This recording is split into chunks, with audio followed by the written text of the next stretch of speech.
नाज़रीन, आप देख रहे हैं रेड लाइन लाहौर से लाइव। आप सबको पेट्रोलियम के तूफ़ान का सामना है, हम भी उसी तूफ़ान में घिरे हुए हैं। आज हम पेट्रोलियम के मामले को टेकअप करेंगे।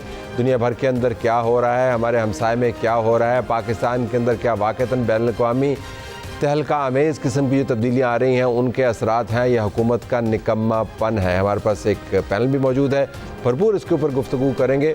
लेकिन उससे पहले हम आपको चंद एक साउंड सुनवाना चाहते हैं जिनसे आपको पता चलेगा कि हुकूमत की सोच क्या है। साउंड से भी पहले हम आपको बता दें कि इसी प्रोग्राम के एक और हिस्से में हम आपको एक और मुसीबत की निशानदही करते हुए आप हमें देखेंगे। वो मुसीबत है आटे की कीमतें। अगर आप कराची में मौजूद हैं तो आटे की कीमतों को आप देख रहे हैं कि थैले कहाँ पर पहुँच रहे हैं कीमतों के हिसाब से। इस्लामाबाद के अंदर भी थैलों की कीमतें आसमान से बातें कर रही हैं। लाहौर जहाँ पर मैं मौजूद हूँ वहाँ पर हमने जब बाज़ार का दौरा किया तो वहाँ पर भी बता रहे हैं जी कि आटे की कीमत में मुसलसल इजाफ़ा हो रहा है। ये थैले के ऊपर जो कीमत है क्यों तब्दील हो रही है? हमारे पास आटे को बनाने वाले और पहुँचाने वाले मौजूद होंगे, उनके नुमाइंदगान से पूछेंगे कि मसला कहाँ पर है। गंदम की कटाई हो चुकी है, अब गंदम को आटे में तब्दील करना है और आटे को रोटी में। अगर रोटी महंगी हुई तो लोग क्या करेंगे? एक तरफ पेट्रोल है, दूसरी तरफ रोटी है। हम आपको दरअसल बताना चाहते हैं कि हमारे हुक्मरान सोचते कैसे हैं। मोहम्मद औरंगज़ेब साहब वज़ीर ख़ज़ाना हैं और उनसे जब सवाल पूछा गया पेट्रोलियम प्राइसेस के बारे में कि क्यों लोगों की कमर तोड़ी जा रही है, तो ज़रा उनका जवाब सुनिएगा। मामला है वो आपने जब बजट तरतीब दिया था तो 80 रुपये लीटर के मुताबिक आपने अपने बजट में डाला उधर हो जाए यार, और उसी के मुताबिक आज लेवी इकट्ठी हो रही है। यकीनन वो रद्दोबदल डीजल और पेट्रोल के दरमियान ज़रूर हुई हुई है। इस वक्त पेट्रोल पे मेरे ख्याल से ये दोनों के ऊपर अगर आप मजमूई तौर पे देखो तो जो 80-80 का मतलब ये है कि 160 रुपये लीटर आपकी होनी चाहिए। तो आप किसी एक पे 160 लगा दें या दोनों पे 80-80 लगा दें तो पेट्रोल के ऊपर मेरे ख्याल से 127-128 रुपये और यकीनन इतनी होगी। बाकी जो है वो डीजल के ऊपर है। ये अली परवेज़ मलिक साहब थे वज़ीर पेट्रोलियम। हमने मोहम्मद औरंगज़ेब वज़ीर ख़ज़ाना की भी सॉर्ट आपको सुनवानी है, लेकिन अली परवेज़ मलिक आपको बता रहे थे कि पेट्रोल की कीमत क्या है और पेट्रोल की कीमत के लिफाफे के अंदर टैक्स कितना है, वो मान रहे हैं उसको। लेकिन औरंगज़ेब साहब जिनके पास ख़ज़ाने की कुंजी है वो बता रहे हैं हमें कि हम कितना ज़बरदस्त काम कर रहे हैं। इस वक्त डिमांड मैनेजमेंट हो रही है। इवन आर नेबरली कंट्री जिसके पास स्ट्रेटेजिक रिजर्व्स भी हैं और जिनके very deep pockets as well, they have gone in for aggressive demand management. तो इसलिए आपको इस लिहाज से हमें देखना है कि सारी दुनिया में क्या हो रहा है और जितनी भरपूर कोशिश कर सकते हैं अली परवेज साहब और उनकी मिनिस्ट्री, they are absolutely all out और जो भी हमें मौका मिलेगा वो इंशाल्लाह हम रिलीफ पास क्या सर कि क्या ये तो डबल इल्जाम नहीं कि टैक्स इकट्ठा नहीं कर सकते हम, इसलिए लेवी लिया है, तो ये कमी किसकी है, कोताही किसकी है? एनएफसी को कोई देखेंगे ताकि उधर से पैसे निकाले। ये बजट के दौरान सब डिटेल में आपसे बात हो। बड़ी मेहरबानी इनकी कि उन्होंने 1.5 मिनट रुक कर उन्होंने सवाल के जवाब दे दिए और कितना उन्होंने हम पर एहसान किया ये बताते हुए कि अभी तो आपको प्रेस कॉन्फ्रेंस के अंदर मैंने और पेट्रोलियम मिनिस्टर ने बताया है तफसील के साथ के मामलात क्या हैं। उन्होंने दुनिया का हवाला दिया कि दुनिया के अंदर मामलात कैसे चल रहे हैं, तो हम आपको दुनिया के मामलात दिखा देते हैं। इस वक्त आप जो चार्ट देख रहे हैं इसके अंदर दुनिया में सबसे ज़्यादा पेट्रोलियम की कीमतों में इजाफा इस बहराए जो है स्ट्रेट ऑफ हॉर्मुज़, इसके तलातम ने जो पैदा किया वो म्यांमार में है। म्यांमार कोई जमहूरी मुल्क नहीं है, वहाँ पर फ़ौजी हुकूमत मौजूद है और उसके पास वसाइल भी नहीं है। इकॉनमी उनकी टैंक करती हुई आपको नज़र आ रही है। 90% यहाँ पर पेट्रोलियम की मसनूआत में इजाफा हुआ है। पाकिस्तान, आपको ये जानकर हैरानी और परेशानी होगी, दुनिया में इस वक्त दूसरा मुल्क है म्यांमार के बाद जहाँ पर सबसे ज़्यादा पेट्रोलियम की कीमतों में इजाफा हुआ है। अगर आपने मवाजना करना है पाकिस्तान का तो म्यांमार से ना कीजिए, अब बांग्लादेश से कर लीजिए। बांग्लादेश के अंदर जो इस तमाम तूफ़ान के बाद पेट्रोलियम की कीमतों में इजाफा हुआ है वो 17% है। हिंदुस्तान का औरंगज़ेब साहब हवाला दे रहे थे तो हिंदुस्तान में डिमांड मैनेजमेंट तो हो रही है लेकिन प्राइस मैनेजमेंट भी हो रही है। वहाँ पर 0% इजाफा हुआ है जब से आबनाए हॉर्मुज़ का मसला खड़ा हुआ है और पेट्रोलियम की मसनूआत की तलब और रसद के अंदर आपको तबाही नज़र आती है। तो बांग्लादेश 17%, हिंदुस्तान 0, पाकिस्तान दुनिया में दूसरा बड़ा मुल्क, तो हो क्या रहा है? हमारे पास जो मेहमान मौजूद हैं, खुर्रम हुसैन साहब माहिर हैं मुआशी अमूर के और इन मामलात को बड़े करीब से देख रहे हैं, उनका बहुत शुक्रिया। हमारे पास इंजीनियर खुर्रम दस्तगीर खान साहब मौजूद हैं मुस्लिम लीग नवाज़ की तरफ से, उनका भी बहुत शुक्रिया। इंजीनियर साहब ने एक ट्वीट किया था पिछले दिनों जब हम एनिवर्सरी मना रहे थे मार्का हक की, और उन्होंने कहा था कि बहुत बड़ा तोहफ़ा होगा हुकूमत की तरफ से अगर पेट्रोलियम की मसनूआत में कमी हो जाए। वो ट्वीट तो अपनी जगह पर मौजूद है, कीमतें कहीं और चलेंगी। इंजीनियर साहब बहुत शुक्रिया। राना आतिफ साहब रुकन कौमी असम्बली पाकिस्तान तहरीक इंसाफ की तरफ से हमें ज्वाइन कर रहे हैं। स्टार्टिंग विद यू इंजीनियर साहब, आपने जो ट्वीट किया उसका असर नहीं हुआ, बल्कि मुझे ये कहने दीजिए कि उसका उल्टा असर हुआ। तो आपको ये ट्वीट करने की जहमत क्यों हुई जब आपको पता है कि उसका उल्टा असर होना है? देखिए, हुकूमत मेरी जमात की है और मेरी ख्वाहिश है कि हमारी जमात जो है जो हुकूमत करे वो पाकिस्तान के अवाम की फलाह के लिए करे। अब ये जो हमें पूरा अंदाजा है कि जो ईरान अमेरिका जंग हुई है उसके नतीजे में किस किस्म की पूरी दुनिया में तेल की कीमतें बढ़ी हैं, लेकिन ये जो आखिरी जो कीमत बढ़ाई गई इसका जवाब मैं समझ नहीं पाया कि इसका क्या उस बैनुल-अक़वामी हालात से कोई भी ताल्लुक था और मेरी नज़र में नहीं था। तो इसीलिए मैंने ट्वीट किया। मैंने ट्वीट तो खैर बड़ा ज्यादा कहा कि जी अगर 120 रुपए की लेवी है तो 60 रुपए कम होना चाहिए, इसको कम से कम आधा करें, क्योंकि हुकूमत की तरफ से और ये जरूर हमारा जो सियासी एजेंडा था वो कहीं पीछे रह गया है कि हमें इकोनॉमी को लिबरलाइज करना है, डीरेगुलेट करना है और हुकूमत के अंदर वो जदीदियत और तब्दीलियां लेकर आनी है कि वो तमाम एक्सपेंडिचर्स जो जरूरी नहीं है, जो वो तमाम कर पाऊं, ये आपकी बातें बिल्कुल दुरुस्त है, एनर्जी सेक्टर के बोझ हैं। हाँ, अगर मैं आपसे पूछ पाऊं, बराह रास्त में राना साहब को बीच में इन्वॉल्व करते हैं, उन्होंने हमें ज्वाइन किया इस्लामाबाद स्टूडियो से। आप ज़ाहिर है दोनों हल्के के साथ जुड़े हुए सियासतदान हैं, ये जो आपने ट्वीट किया है इसका ताल्लुक कोई बहुत बड़े रिफॉर्म से नहीं है। आई एम श्योर आपको हल्के से प्रेशर आ रहा होगा। आई एम श्योर जब आप मोहल्ले में निकलते होंगे, जब आप ढाबों पे जाते होंगे, जब आप गल्ला मंडी में जाते होंगे, जब आप सब्ज़ी मंडी में जाते होंगे, जब आपके पास लोग आते होंगे वो दुहाई देते होंगे। प्रेशर है ना आपके ऊपर, लोग कह रहे हैं कि आप हमारे साथ क्या करें। जी देखिए, प्रेशर है और देखिए गुजरांवाला शहर जो मेरा हल्का है उसमें हर जगह से प्रेशर है। प्रेशर मसलन एक जो कंज्यूमर है जो एक मोटरसाइकिल चलाने वाला उसका भी प्रेशर है, लेकिन वो एक सनतकार जो अपनी फैक्ट्री में लोडर चलाता है उसकी तरफ से भी प्रेशर है, जो ताजर है जो जिसने एक स्मॉल डिस्ट्रीब्यूशन का काम करना है उसकी तरफ से प्रेशर है। तो वो सारे प्रेशर जो हैं एक आम कंज्यूमर से लेके ताजर के और सनतकार के, वो गुजरांवाला में बड़ी अच्छी तरह मौजूद है और यही रिस्पॉन्स है कि एक ऐसा इजाफा जिसका ईरान अमेरिका जंग से कोई ताल्लुक नहीं है और हुकूमत के गालिबन अपने महसूलात से ज्यादा ताल्लुक है, तो हुकूमत को कोई और मुतबादल सोच लानी चाहिए थी। वो हम खुर्रम साहब से पूछते हैं कि मुतबादल सोच क्या होगी, but before I go to Khurram साहब, राना साहब आप बराबर में फैसलाबाद है और गुजरांवाला की तरह फैसलाबाद के अंदर बहुत कंसंट्रेशन है, बड़ा टफ कंपटीशन है पॉलिटिक्स का और लोग भी वहाँ पर तवक्को करते हैं कि उनकी जमात उनके लिए काम करे। आपने खुर्रम दस्तगीर साहब की कैंडिड कॉन्वर्सेशन तो सुन ली, आपके हल्के के अंदर जब लोग बात करते हैं पेट्रोलियम के हवाले से तो क्या बात करें?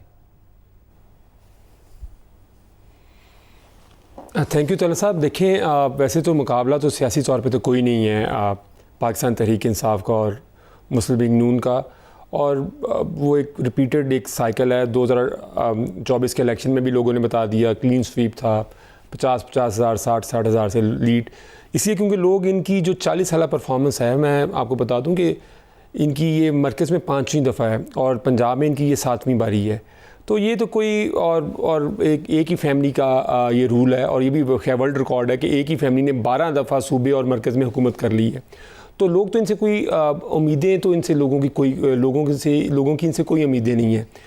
आपने अपनी जैसे इब्तदाई में बयान किया, देखिए 414 रुपए लीटर पेट्रोल है इस मुल्क के अंदर, और जब ये आज से 4 साल पहले एक infamous vote of no confidence के ज़रिए जब ये पावर में आए थे, तो ये मुझे शहबाज शरीफ की ट्वीट याद है 2021 की, ₹1.73 पेट्रोल की प्राइस बढ़ी थी, तो शहबाज शरीफ साहब ने कहा था, कहें तो मैं आपको एग्जैक्ट आपको टेक्स्ट सुना देता हूँ कि ये नाइंसाफ़ी का, बेरोज़गारी का और महंगाई का एक सुनामी लेके आएगा, और वो थे ₹1.73।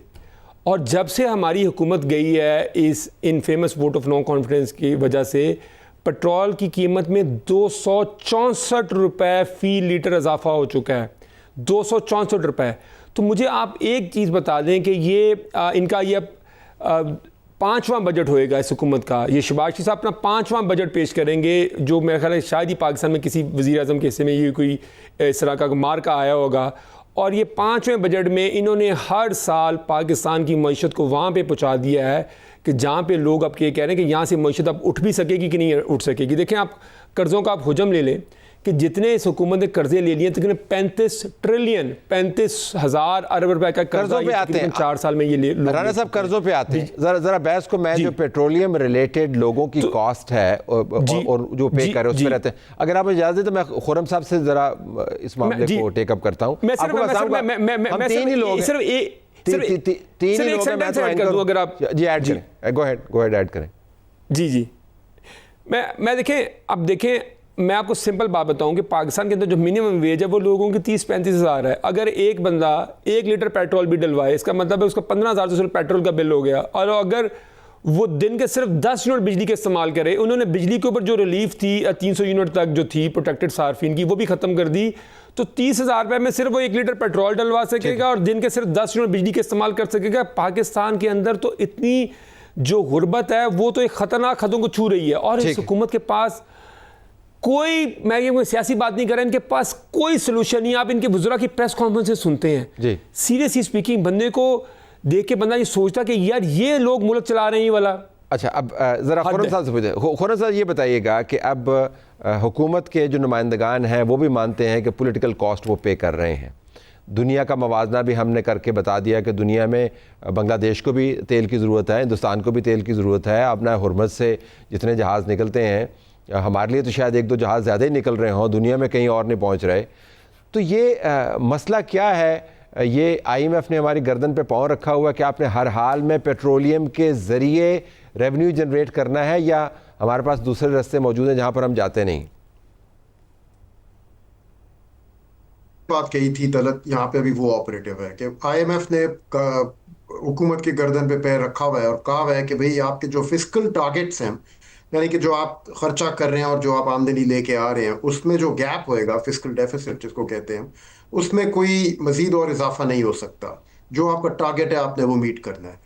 तो अगर आपने पेट्रोल की कीमत जो है वो स्टेडी रखनी है, और उसको स्टेडी रखने के लिए एक ही तरीका है कि आप पेट्रोल के ऊपर जो टैक्स है वो कम करें, तो उसी हिसाब से कहीं और पे उतना ही टैक्स उठाना पड़ेगा।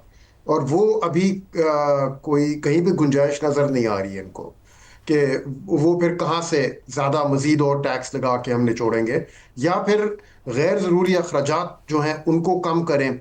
और वहाँ पे एटलीस्ट फ़िलहाल तो उनको नहीं नज़र आ रही कोई गुंजाइश। आई थिंक ये गवर्नमेंट वालों को बुला के पूछना चाहिए कि आप अखराजात कम करके क्यों नहीं कर सकते ये। लेकिन तरह जिन 2 मुल्कों के आपने हमें अभी मिसाल दी है ना, बांग्लादेश और हिंदुस्तान, इनमें भी एक चीज़ बड़ा ज़रूरी है समझना कि बांग्लादेश आज वहाँ खड़ा है जहाँ पाकिस्तान मई 2022 में खड़ा था। यानी कि उन्होंने एक ऐसा काम किया है जो वो अफोर्ड नहीं कर सकते। उधर $1 अरब से ज़्यादा की पेएबल्स एक्यूमुलेट हो गई हैं गवर्नमेंट के पास, पेट्रोल की और डीजल की सब्सिडीज़ दे दे के। वो पैसे उनके पास है नहीं पे करने के लिए। उनका IMF प्रोग्राम फंस गया है, बिल्कुल जैसे पाकिस्तान का प्रोग्राम फंस गया था 2022 में, जब PTI हुकूमत ने अपनी पेट्रोल की सब्सिडीज अनाउंस कर दी थी यूक्रेन वॉर के दौरान। और उसके फंसने की वजह से हम लोग जून जुलाई में बिल्कुल डिफॉल्ट के किनारे पे पहुंच गए थे, जहां पे हर जगह कहा जा रहा था कि श्रीलंका जैसे हालात यहाँ पैदा होने वाले हैं। उससे बचने के लिए बहुत मुश्किलों से फिर जब वापस हटे हैं उस एज से, तो फिर ये सारी बातें हुई हैं जिनकी अभी राणा साहब भी जिक्र कर रहे थे कि मईशत को बिल्कुल कमाई पहिया रोकना पड़ा है। आज बांग्लादेश उसी मौजू पे खड़ा हुआ है। तो आप ये फरमा रहे हैं खुर्रम साहब, आप ये फरमा रहे हैं कि हमारे पास निकलने का रास्ता नहीं है, या फिर ये करें कि इस वक्त हम लोगों को तकलीफ़ ना दें और फिर उन हालात में पहुँचें जहाँ पर मईशत तबाही के दहाने पर खड़ी हो? 2022 का आपने जिक्र, वी डोंट हैव। आज अगर गवर्नमेंट ने कोशिश की इस प्रेशर में आके कीमत को कम करने की, तो उनके पास एक ही रास्ता होगा सिर्फ कि या तो वो अपने कोई अखराजात में कहीं ना कहीं कमी ढूंढें कम करने के लिए, या फिर वो IMF प्रोग्राम की रस्सी को छोड़ दें, जिसका मतलब है कि सितंबर अक्टूबर तक पहुंच के दोबारा से पाकिस्तान डिफॉल्ट के किनारे पे पहुंच जाएगा।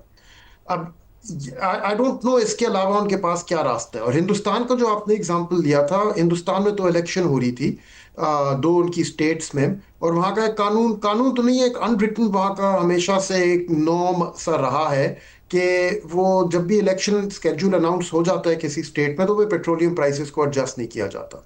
और अब एक दफ़ा हो गई हैं वो इलेक्शंस, तो आप देख रहे हैं कि उनकी गवर्नमेंट अब तैयारी कर रही है अपने अवाम को समझाने के लिए, और उनको तैयार कर रहे हैं कि भाई इनकमिंग अब एक स्पाइक आने वाली है पेट्रोलियम की, और वहाँ पे ये स्टेप्स आपने बता दिया कि ज़मीनी हक़ाइक़ जिनको हम कहते हैं वो क्या हैं। खुर्रम साहब, ये ज़मीनी हक़ाइक़ जो हैं वो अपनी जगह पर मौजूद हैं। इन अ वे खुर्रम साहब का जो तज्ज़िया है वो आपकी हुकूमत की पॉलिसी की सपोर्ट भी करता है, अगरचे हम इस बहस में जाएंगे कि क्या ऐसी जगह मौजूद है जहाँ से हम अखराजात को कम कर पाएँ और आवाम के ऊपर जो बोझ है वो टैक्सेस का ना पड़े, लेकिन इसकी कॉस्ट तो आपको उठानी पड़ेगी। आपका वोटर भी आपसे नाराज़ होगा, आपकी बिज़नेस कम्युनिटी भी आपसे नाराज़ होगी, और जब गिरानी में तब्दील होती है पेट्रोलियम प्राइसेस तो फिर वो तबाही फैलाती हैं। अभी से हम कीमतों को देख रहे हैं, आसमान की तरफ जा रही हैं। सो आर यू वरीड कि ये आने वाले सालों में आपको जो कीमत उठानी पड़े उसकी वो शायद उन टैक्सेस से कहीं ज़्यादा जो आपने इकट्ठे किए हैं? बड़ा पुराना मकूला है। मेरी तो परेशानी ये है कि चीज़ें तब्दील नहीं होंगी, और ये जो आपने जो भी पेट्रोलियम लेवी में इजाफा किया गया, अगर ये लेट्स से हम कहते हैं जी कि चंद हफ्ते या इवन चंद महीने का है, तो उसकी पॉलिटिकल कॉस्ट बर्दाश्त की जा सकती है। तो असल चैलेंज है वो ये है कि क्या अभी जो बजट आ रहा है अब से 3 या 4 हफ्ते बाद, क्या उसमें कोई हमें नई सोच नजर आएगी? क्योंकि सिर्फ जो खुर्रम साहब ने कहा है, सिर्फ अखराजात तो कम नहीं करने, जिस तरीके से हम पाकिस्तानियों को टैक्स करते हैं, उनसे टैक्स इकट्ठा करते हैं, उनसे टैक्स लेते हैं, उनको डराते हैं, उनके अकाउंटों से पैसे निकालते हैं, वो एक कंप्लीटली एंटी ग्रोथ मैकेनिज्म है ना। वो पाकिस्तानियों को पाकिस्तान में सरमायाकारी करने से जो है वो रोक रहा है, उन्हें डिस्करेज कर रहा है। तो वहां एक बहुत बड़ा मैसिव स्पेस है रिफॉर्म का। इसी तरह जो है, जो हमारे बहुत सारी छोटी छोटी चीजें हैं, जो मसलन हमारा जुडिशल सिस्टम है, उसके अंदर बड़ा मैसिव रिफॉर्म चाहिए इकोनॉमी को प्रोटेक्शन देने के लिए, और इकोनॉमी में जिसे हम कहते हैं एनफोर्समेंट। लेकिन ये तो सब कुछ आपके कंट्रोल में नहीं है। आपने किस तरह से स्पेंडिंग करनी है, आपने कितनी टाइट फिस्कल पॉलिसी बनानी है, वो तो सारा IMF ने तय कर दिया। आप देखिए IMF, देखिए मैं ये जरूर अर्ज करूंगा कि IMF आपको ये नहीं कहता कि आप पेट्रोलियम लेवी बढ़ाएं। IMF ये कहता है कि हमने आपको जो कर्जा दिया है उसको वापस करने की सलाहियत हमें कागज पर दिखाना, टारगेट देता है आपको, टारगेट देता है। और चूंकि हमारी जो एक, मैं जरूर कहूंगा कि एक फिक्री कमी है हमारे जो अफसरशाही की जो एक रवायती सोच रही है, और जो सियासतदानों ने, मैंने अपनी जिंदगी में सिर्फ 1990 का मियां नवाज शरीफ का इकोनॉमिक रिफॉर्म एक्ट देखा था, जिसमें हमको एक ऐसी सोच आई थी जो अफसरशाही की सोच से हट के थी, और उन्होंने लिबरलाइज किया फॉरेन एक्सचेंज को। अब हमें 36 साल पुरानी बातें याद दिला रहे हैं। मैं आपको ये बता रहा हूं कि इस तरह की जो गैर रवायती सोच है उसकी जरूरत होगी, सिर्फ अखराजात में कमी से नहीं, टैक्सेशन से, जो तमाम मैकेनिज्म है इकोनॉमी को गवर्न करने के। और शहबाज शरीफ साहब के पास बड़ा अच्छा मौका है कि वो बजट में उसका आगाज कर दें। तो अगर वो ये आगाज कर देंगे और इकोनॉमिक ग्रोथ आना शुरू होती है, तो ये जो अभी पॉलिटिकल हिट है पेट्रोल की, ये ट्वीट की तरह आपकी तवक्कुआत बजट से भी बहुत ज्यादा है। बजट उनके कंट्रोल में नहीं है, हमें पता है। राना साहब, मैं आपके पास आ रहा हूँ एक छोटे से ब्रेक के बाद। आप हमें बताएंगे क्या वाकईतन आपके ख्याल में, क्योंकि आपकी पोजीशन अच्छी है, आप अपोजिशन के अंदर हैं, आप लिताड़ सकते हैं हुकूमत को, लेकिन खुर्रम साहब ने 2022 का जिक्र किया कि पेट्रोलियम की सब्सिडीज़ देने का नतीजा ये निकला कि IMF के प्रोग्राम की तबाही हो गई, पाकिस्तान एक डिफ़ॉल्ट के दहाने पर खड़ा हो गया और तब से इन मामलात का आगाज़ हुआ है। तो वक्ती तौर पर सब्सिडी देना आसान है, लेकिन बाद की प्राइस बहुत हाई पे करनी पड़ती है। आपके पास आएंगे ब्रेक के बाद।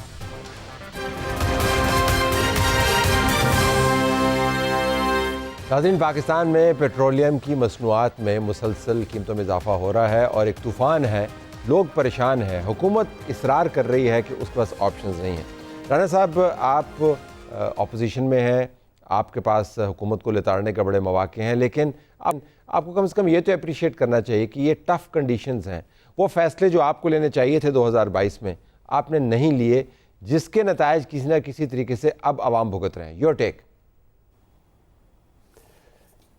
नहीं तलत साहब, ये इसका 2022 से क्या ताल्लुक है? मैं आपके नाजरीन के लिए बता दूं। देखिए, हमने जब 28 फरवरी को इमरान खान साहब ने जो पेट्रोलियम लेवी थी और डीज़ल के ऊपर वो 10 रुपये जब कम की थी, तो इनका जो सारा आर्गूमेंट ये था कि वो 4 माह के लिए जो हमने 30 जून तक हमने कर दी थी।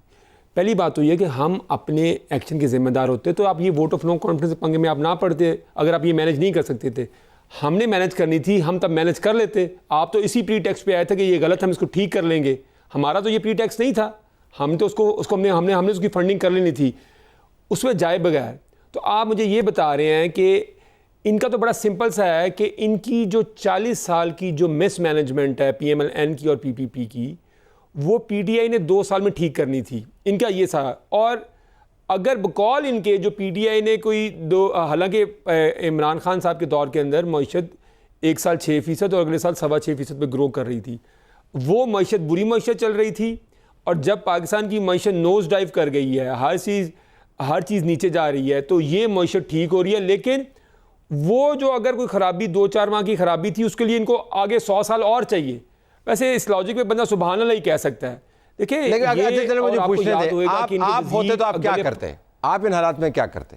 Let me ask you this. नहीं देखिए, क्या करते? नहीं देखिए, हम तो नहीं, इन्होंने तो पिछले 4 साल के अंदर हर चीज़ बाकी मुल्क में बांट दें। खुरम दस्तगीर साहब, प्लीज थोड़ा सा सर, खैबर पख्तूनख्वा इस टाइम सूबाई मामला पे बात नहीं हो रही, इस टाइम वफाकी मामला पे बात हो रही है। दूध और अब आप माशाल्लाह समझदार आदमियों को पता है कि इस टाइम हुकूमत है। सर वो दूध और शहद की मेरी दूध और चलें, वो आप दूध और शहद की नहरें वो हम आपको पंजाब में भी दिखा देते हैं जो आप खैबर पख्तूनख्वा की, लेकिन हम अपने इशू पे फोकस रहें।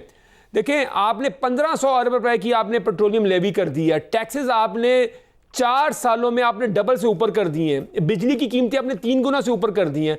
और भाई, हम तो आपको पहले कहते हैं कि आप लोग नाअहल हैं, आप लोग में कोई सलाहियत ही नहीं है, ना आपके पास कोई टीम है, ना कोई विजन है।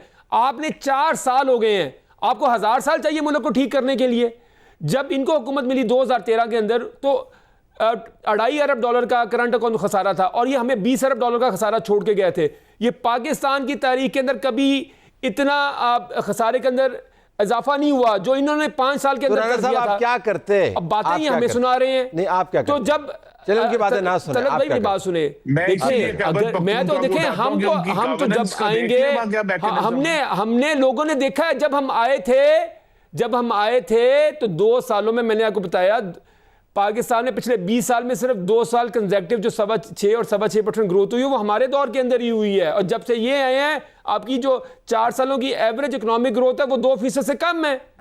कर्जों का हुजम देख लें, टैक्सेस आप देख लें, जाते जाते वो कहते हैं लैंड माइंस लगाए, 14,000 अरब ऊपर कर दिए। आपके मिनिस्टर्स खुद ही कहते थे हमने जो लैंड माइंस बिछा दिए, जाते जाते आपने लैंड माइंस। मैं कह रहा हूं कि जो 40 साल में पाकिस्तान के गवर्नेंस सिस्टम के अंदर 40 साल के तलत भाई, जो 40 साल में इन्होंने पाकिस्तान के economic system, political system, governance system में जो लैंड माइंस लगाई हैं, उसका कौन जवाब देगा?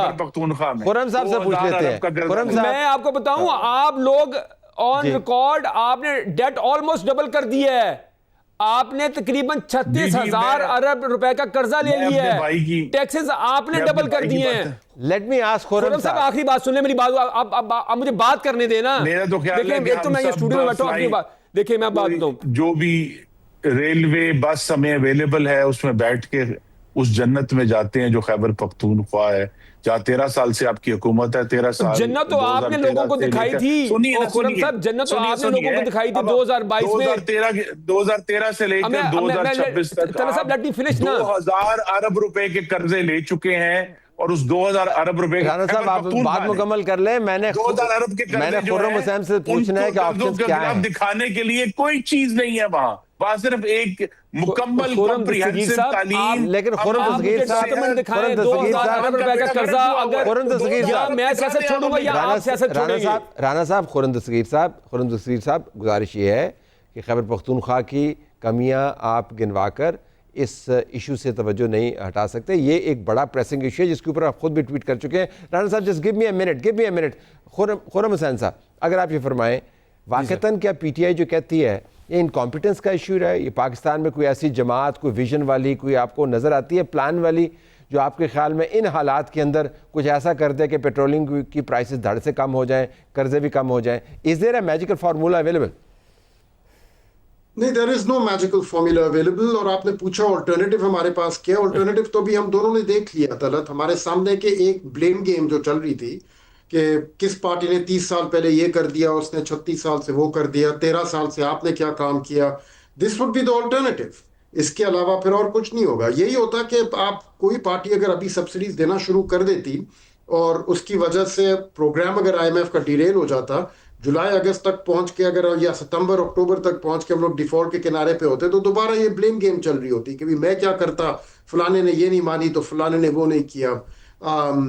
आई थिंक लेकिन राणा साहब की एक बात दुरुस्त है यहाँ पे लाजिम कि 5 साल, ये 5वां बजट होएगा शहबाज शरीफ साहब का, एंड 5 साल के बाद भी हमें कोई विजन सच नहीं नजर आ रही, कोई आगे रिफॉर्म का रास्ता हो कि भी हम लोग इस तरह से इस मुल्क। अच्छा, विजन वाले मामले पर Khurram, sorry to interrupt, vision वाले मामले पर आप, राना आतिफ और खुर्रम दस्तगीर ये तीनों इत्तफाक करते हैं, तो इसी इत्तफाक वाली लाइन के ऊपर मुझे ये सेगमेंट जो है वो मुझे क्लोज करना है। अब हम ज़रा दूसरे मामले की तरफ जाते। गंदम है और आटा है, कीमतें आसमान से बातें कर रही हैं, क्या हो रहा है?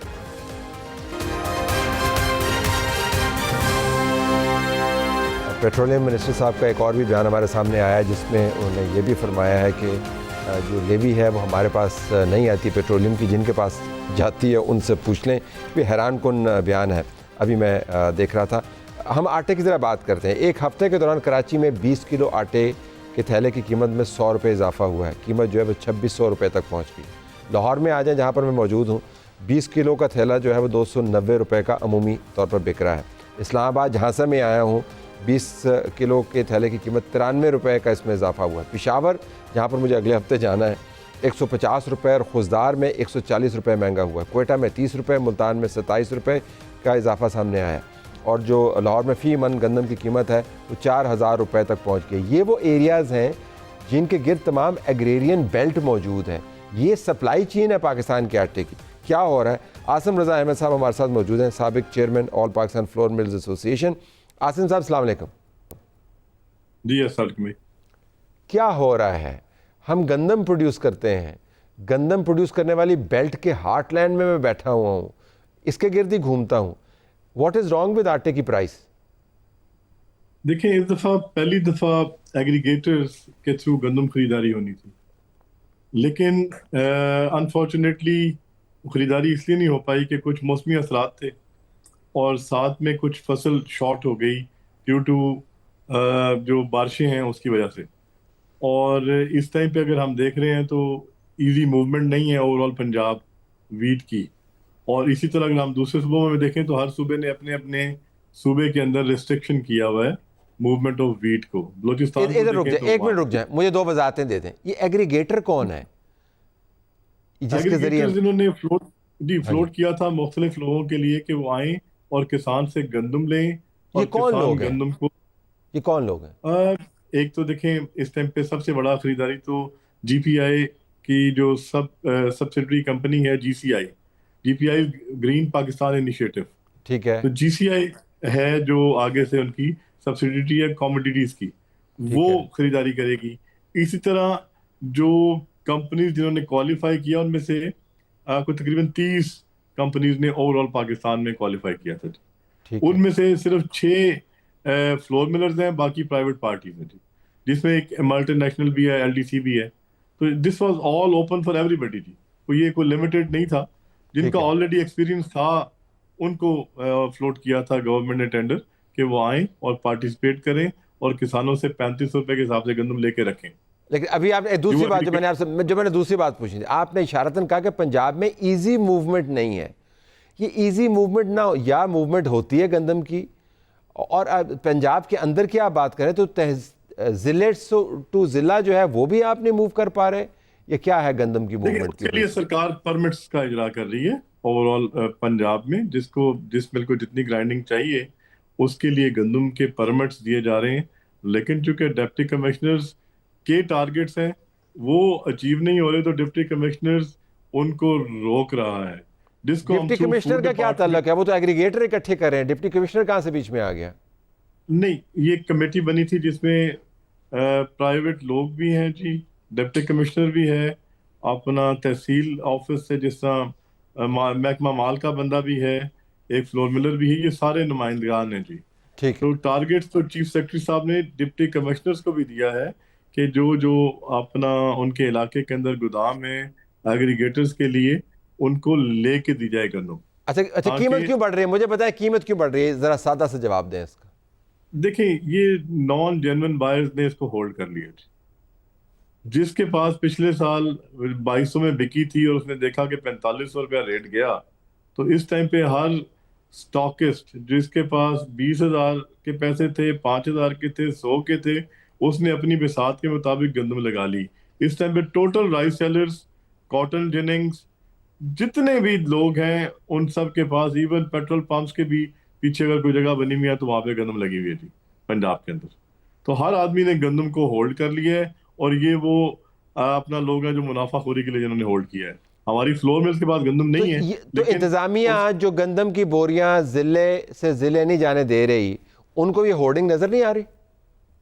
यस, अब वो ये कर रहे हैं कि वो ऊपर अपनी बताने के लिए कि हमने बड़ी कार्रवाई की है, वो फ्लोर मिल्स की परमिट वाली गाड़ी रोक के वहां पे हैसल में डाल देते हैं कि फूड डिपार्टमेंट का फोन आए और हम इनको रिलीज करें, और हम कहें जी जनाब हमने तो आपके कहने में गंदम जाने दी।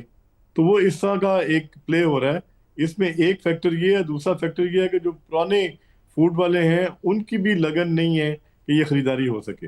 हालांकि फूड के महकमे का बंदा भी उस कमेटी में शामिल है, उनको पता है, वो पहले भी आड़तियों से और जो जिम्मेदार है उनसे, अब जिम्मेदार से तो गंदम निकल के आ गई है स्टॉकिस्ट के पास, जिम्मेदार को 3500 रुपया रेट मिल चुका है। इस सारे सिस्टम को सुपरवाइज कौन करता है आसिम साहब? इस सारे सिस्टम को सुपरवाइज कौन करता है? इस टाइम डिस्ट्रिक्ट एडमिनिस्ट्रेशन कर रही है जी ओवरऑल। उसके ऊपर कौन है? डिस्ट्रिक्ट एडमिनिस्ट्रेशन के ऊपर कौन है? देखें, वो फिर हम कहेंगे कि चूंकि जो चीफ सेक्रेटरी साहब हैं उनकी टीम सारी, और इस टाइम पे सेक्रेटरी फूड हमारी मॉनिटर कर रही है जी ओवरऑल। और उनको कौन मॉनिटर कर रहा है?